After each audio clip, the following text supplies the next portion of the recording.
Manchester United নামটার মানেই ছিল ইতিহাস ও গৌরব, কিন্তু বর্তমানে এই নামেই মনে হয় লুকিয়ে আছে নাটকীয়তা।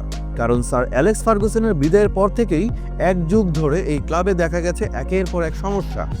আর তার মাঝে সাম্প্রতিক সময়ে যে সমস্যাটি সবার সামনে এসেছে তা হলো goalkeeper position. Sir Alex Ferguson ভবিষ্যৎ বিবেচনা নিয়ে একসময় এনেছিলেন ডেভিড ড্যাগিয়াকে, যিনি একসময় ছিলেন বিশ্বের সেরা গোলরক্ষকদের একজন। কিন্তু তাকে বিদায় করে এরিক টেন হাগ নিয়ে আসেন আন্দ্রে ওনানাকে। ক্যামেরুনিয়ান এই কিপারের প্রতি শুরুতে অনেকেরই আশা ছিল, কিন্তু ম্যানচেস্টার ইউনাইটেডে আসার পর থেকে ভক্তদের সেই আস্থার প্রতিদান দিতে পারেননি ওনানা। আর তাই এবার নতুনভাবে আলোচনায় এসেছে এক নতুন নাম, 23 বছর বয়সী বেলজিয়ান সেন্ট লেমেন্স। প্রশ্ন হচ্ছে, তিনি কি পারবেন ওনানার সঙ্গে প্রতিযোগিতা করে ওল্ড ট্রাফোর্ডের গোলপোস্টে ভরসা ফেরাতে? আজকের ভিডিওতে আমরা বিশ্লেষণ করব এই দুই গোলরক্ষকের শক্তি ও সামর্থ্য নিয়ে, বিশেষ করে কোন কোন জায়গায় লেমেন্স এগিয়ে আর কোন কোন জায়গায় এখনো ওনানাই সেরা। ফুটবলে গোলকিপারের সবচেয়ে বড় দায়িত্ব বল থামানো। ম্যানচেস্টার ইউনাইটেডে ওনানা শুরুর দিকে খুব খারাপ করছিলেন, পরে কিছুটা ঘুরে দাঁড়ালেও স্থিতিশীল হতে পারেননি। 2023-24 মৌসুমে তার সেভ পার্সেন্টেজ ছিল 74.9%, কিন্তু পরের মৌসুমে তা নেমে আসে 68.9%-এ। এছাড়া গত মৌসুমে তিনি গোল প্রিভেন্টেড চার্টে প্রিমিয়ার লিগে মাত্র 18তম ছিলেন। অন্যদিকে সেন্ট লেমেন্সের পরিসংখ্যান বিস্ময়কর। রয়্যাল অ্যান্টওয়ার্পের হয়ে গত মৌসুমে তার সেভ পার্সেন্টেজ ছিল 81.4%। শুধু তাই নয়, তিনি প্রায় 14.5 গোল প্রিভেন্ট করেছেন, মানে এমন গোল বাঁচিয়েছেন যা সাধারণত অন্য কিপাররা হয়তোবা আটকাতে পারত না। পুরো বেলজিয়ান প্রো লিগে তার চেয়ে বেশি সেভ আর কেউ করেনি।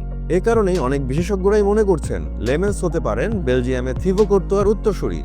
তাহলে শর্ট স্টপিংয়ে স্পষ্টতই লেমেন্স অনেক বেশি নির্ভরযোগ্য মনে হচ্ছে ওনানার তুলনায়।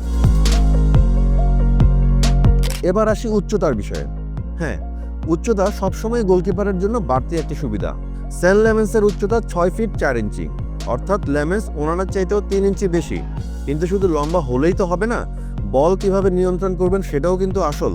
কারণ লম্বা হলেই যদি সব সমস্যার সমাধান হতো, তবে সেটা তো ইউনাইটেডের আরেক গোলরক্ষক বায়েন দিয়ারকে দিয়ে হয়ে যেত, যার উচ্চতা লেমেন্সের চাইতেও 2 ইঞ্চি বেশি। শর্ট স্টপিংয়ে গত মৌসুমের ডেটা বলছে লেমেন্স তার বক্সে আসা ক্রসের 13.2% স্টপ করেছেন। এই সংখ্যাটা তাকে ইউরোপের বাইরে খেলতে থাকা কিপারদের মধ্যে 99তম পার্সেন্টাইলে দাঁড় করায়। অন্যদিকে ওনানা গড়ে মাত্র 5% ক্রস থামাতে পেরেছেন। 2018 সাল থেকে তিনি কখনোই এক মৌসুমে 9.3%-এর বেশি ক্রস স্টপ করতে পারেননি।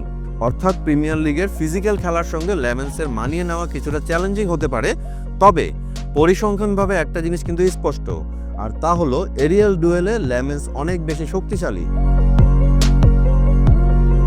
এবার আসি আধুনিক ফুটবলের আরেক অপরিহার্য স্কিল ডিস্ট্রিবিউশন নিয়ে আলাপে।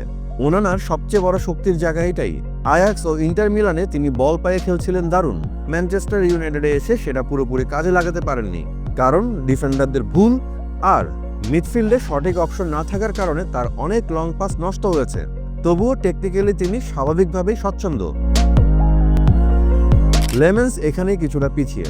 তার পাস কমপ্লিশন রেট ওনানার চাইতে 3.6% ভালো হলো তিনি প্রতি ম্যাচে গড়ে 2.4টা কম পাস খেলেছেন।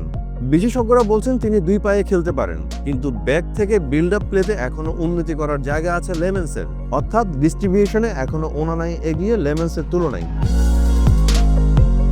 একজন গোলকিপারের টেকনিক যতই ভালো হোক না কেন, মানসিকতা ঠিক না থাকলে সেটি আসলে কাজে আসে না।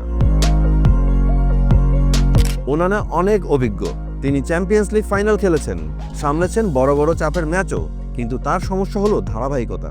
লেমেন্স তুলনামূলকভাবে তরুণ, কিন্তু তার ডাকনামই হলো আইস কিপার, অর্থাৎ চাপের মুহূর্তে শান্ত থাকতে পারা তার সবচাইতে বড় শক্তি। গত মৌসুমে যে 9টা পেনাল্টির মুখোমুখি হয়েছেন তার মধ্যে 5টাই সেভ করেছেন, যা প্রমাণ করে বড় মুহূর্তে তিনি নার্ভাস হন না। সব মিলিয়ে দেখা যাচ্ছে শর্ট স্টপিং আর এরিয়ালে স্পষ্টতই লেমেন্স ওনানার চাইতে ভালো, কিন্তু ডিস্ট্রিবিউশন আর অভিজ্ঞতায় এখনো ওনানাই এগিয়ে। তাহলে কি লেমেন্স পারবেন ম্যানচেস্টার ইউনাইটেডের নাম্বার 1 হয়ে উঠতে, নাকি ওনানার অভিজ্ঞতা আর পায়ে খেলার দক্ষতা তাকে দলে ধরে রাখবে? আপনারা কি মনে করেন, সেন্ট লেমেন্স কি হতে পারেন ইউনাইটেডের ভবিষ্যৎ গোলকিপার, নাকি তিনি শুধু চাপ বাড়াবেন ওনানার উপর? কমেন্টে জানাতে ভুলবেন না। আর ফুটবলের আরও বিশ্লেষণ পেতে লাইক, শেয়ার ও সাবস্ক্রাইব করুন বাংলা ফ্লো ইউটিউব চ্যানেল। একই সঙ্গে যুক্ত থাকুন বাংলা ফ্লোয়ের ফেসবুক, ইনস্টাগ্রাম ও টিকটকেও।